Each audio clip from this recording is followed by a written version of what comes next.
Hi, good evening all of you. This is Sudhakar. ఈరోజు మనం చెప్పుకోబోయే topic 10th class social studies important years. 10th class బుక్లో ఉన్నటువంటి ముఖ్యమైన సంవత్సరాలు, సంఘటనల గురించి మనం చెప్పుకోబోతున్నాం. First one, IPCC meeting was held in Warsaw. ఈ వార్సాలో జరిగినటువంటి మీటింగ్ గురించి మనం ఫస్ట్ చెప్తున్నాం.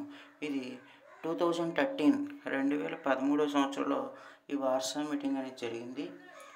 తర్వాత the first census in the century of India. భారతదేశంలో మొట్టమొదటి జనగణన లేదా జనాభా లెక్కలు జరిగిన సంవత్సరం 1872. అలాగే ద ఫస్ట్ కంప్లీట్ సెన్సస్ అంటే పూర్తి స్థాయిలో భారతదేశంలో జనగణన జరిగిన సంవత్సరంగా మనం 1881ని చెప్పవచ్చు. ఇండియన్ ఇమిగ్రేషన్ యాక్ట్ 1983 భారతదేశానికి సంబంధించినటువంటి విదేశాలకు వెళ్ళేటువంటి భారతీయుల రక్షణార్థం ఈ చట్టాన్ని చేయడం జరిగింది. ఇండియన్ ఇమిగ్రేషన్ యాక్ట్ అనేది దీన్ని 1983 సంవత్సరంలో చేయడం జరిగింది. నేషనల్ ఫుడ్ సెక్యూరిటీ యాక్ట్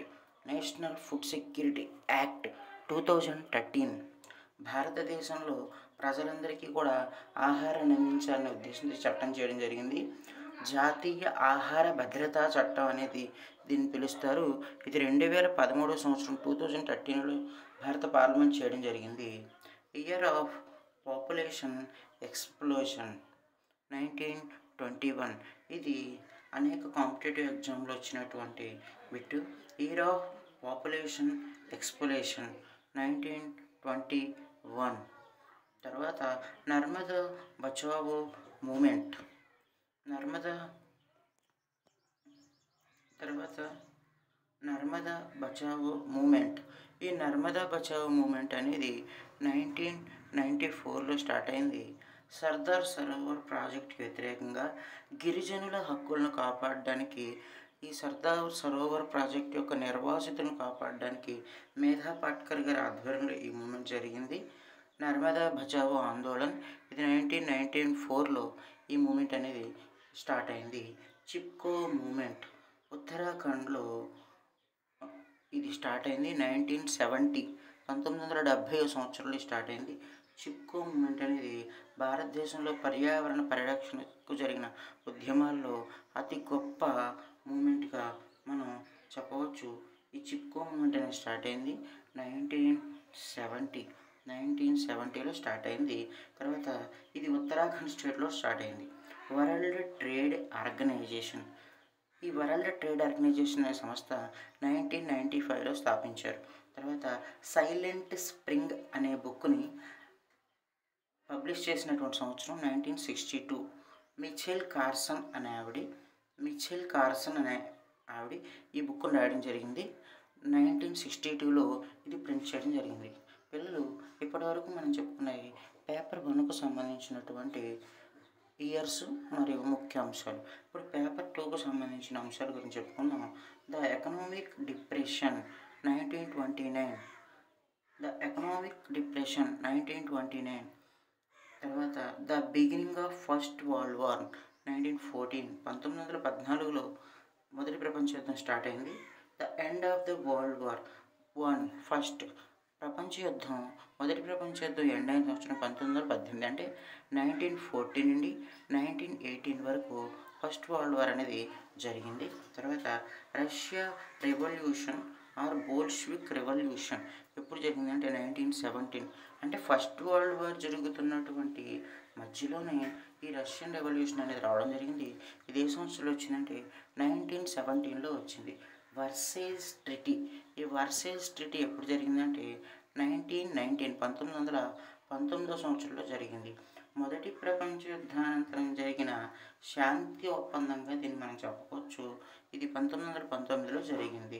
తర్వాత లీగ్ ఆఫ్ నేషన్స్ ఏర్పడిన సంవత్సరం 1920.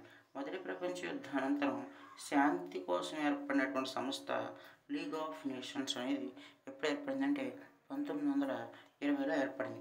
హిట్లర్ ఎరా ఇన్ జర్మనీ ఎప్పుడంటే 1933. హిట్లర్ యొక్క శకం ప్రారంభమైంది జర్మనీలో 1933 సంవత్సరంగా చెప్పవచ్చు. 1933లో హిట్లర్ అనేది జర్మనీలో తన ప్రభావాన్ని చూపించాడు. Beginning of second world war 1939లో జర్మనీకి చెందినటువంటి హిట్లర్ లేదా జర్మనీ పోలాండ్పై దాడి చేయడంతో ఈ సెకండ్ వరల్డ్ వార్ అనేది స్టార్ట్ అయింది. ఇది ఎప్పుడు స్టార్ట్ అయిందంటే 1939లో స్టార్ట్ అయింది. End of the second world war 1945. End of the second world war ఎప్పుడంటే 1945. అంటే సెకండ్ వరల్డ్ వార్ 1939 నుండి 1945 వరకు జరిగింది. అంటే 1939 నుండి 1945 వరకు రెండవ ప్రపంచ యుద్ధం అనేది జరిగింది. Germany invasion on Russia. Germany invasion of Russia ఎప్పుడంటే 1942. జర్మనీ అనేది రష్యా పైన దాడి చేసిన సంవత్సరం ఎప్పుడంటే 1942లో. తర్వాత ఎస్టాబ్లిష్మెంట్ ఆఫ్ యునైటెడ్ నేషన్స్ 1945. రెండవ ప్రపంచ యుద్ధానంతరం ప్రపంచ శాంతి కోసం స్థాపించబడినటువంటి అతి గొప్ప సంస్థ యునైటెడ్ నేషన్స్ ఆర్గనైజేషన్, యుఎన్ఓ అంటారు. ఇది 1945 1945లో స్థాపించారు. USSR emergence 1924. Right to vote for British women 1918. Bloody Sunday revolution 1905. Formation of Communator 1919. The 5 years plan in Russia. The 5 years plan in Russia 1919. The formation of Communator 1919. The 5 years plans in Russia 1928. The mass murder of Jews second world వార్లో జరిగింది 1941. Hitler attack Poland 1939. Formation of communist party China 1921. Long march. ఈ long march అనేది China దేశంలో జరిగింది. ఇది ఎప్పుడు జరిగిందంటే 1934 1935 మధ్య జరిగింది. Setup a new democracy or republication government in China 1949. ఇప్పుడున్నటువంటి చైనా ప్రభుత్వం ఏర్పడినటువంటి సంవత్సరం 1949. Setup of new democracy or republication government in China ఎప్పుడంటే 1949. యూనిఫికేషన్ ఆఫ్ వియత్నాం ఎప్పుడంటే 1975. Declaration of independence Nigeria 1963. The year oil discovered in niger delta 1950. Niger డెల్టాలో నైజీరియాలో oil నిక్షేపాలు ఎప్పుడు కనుగొన్నారంటే 1950 సంవత్సరంలో. Indian government act 1935. భారత ప్రభుత్వ చట్టం. బ్రిటిష్ పార్లమెంట్ చేసినటువంటి అతి గొప్ప చట్టం. భారత రాజ్యాంగాన్ని రాయడంలో ఎక్కువ శాతం ఉపయోగపడిన చట్టం ఇది ఇండియన్ గవర్నమెంట్ యాక్ట్ ఎప్పుడంటే 1935. తర్వాత సైమన్ కమిషన్. భారతదేశానికి సైమన్ కమిషన్ ఎప్పుడు వచ్చిందంటే 1927. తర్వాత క్రిప్స్ మిషన్ అనేది 1942లో రావడం జరిగింది.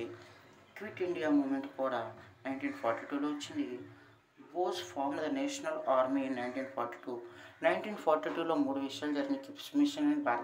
క్రిప్స్ mission, quit India movement, Bose form national army in India. ఈ 3 విషయాలు కూడా 1942లో జరిగినాయి. అట్లాగే the direct action day for Pakistan 1946. Muslim league party భారతదేశంలో ప్రత్యక్ష చర్యాదినం అంటే పాకిస్తాన్ అనే స్వతంత్ర దేశం కోసం ప్రత్యక్ష చర్యాదినానికి అంటే డైరెక్ట్ యాక్షన్ డేకి పిలుపునిచ్చినటువంటి సంవత్సరం 1946. దీని ఫలితంగానే